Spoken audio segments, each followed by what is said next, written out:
There is a new terror study out, a bit frightening too, getting our attention today, warning the U.S. of a clear and present danger on a massive scale. It's called an electromagnetic pulse attack, otherwise known as EMP.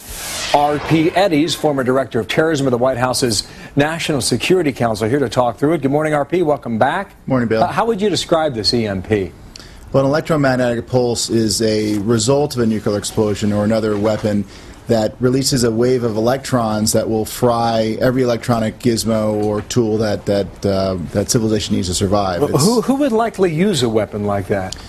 Well, we know that major civilizations, major nations have built electromagnetic pulse weapons. They're potentially a very effective weapon, but they're not that complicated to make, and it's likely that terrorists could actually make some of the weapons, or countries like Iran and North Korea could use their nuclear weapons to create an electromagnetic pulse. Well, how do we defend against something like this then?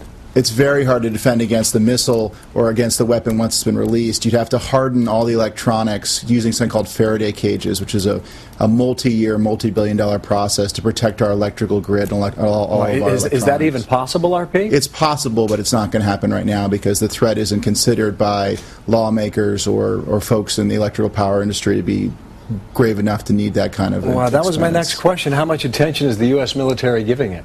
I think the U.S. military is thinking about this, and they have for decades, because actually some of our own planes were harmed by electromagnetic pulse during nuclear tests in the 40s and the 50s, so we kind of found out by mistake about this reality. So they're paying attention to it from a continuity perspective, but that doesn't mean that civilization in this country is paying attention to it. Well, you think about this for a moment. How much of our lives are run on electricity? That's right. Just about everything, right? Yeah, if you think about the effect of an electromagnetic pulse, it would be a devastating impact. Not only would the power grid be out, it would be out for probably months, but every piece of electronics that we use, from pacemakers to phones to cars to gasoline pumps to water pumps, would all be fried. Well, that's about everything, huh? Yeah. Do we know, or can we pinpoint which groups or which countries might have this already?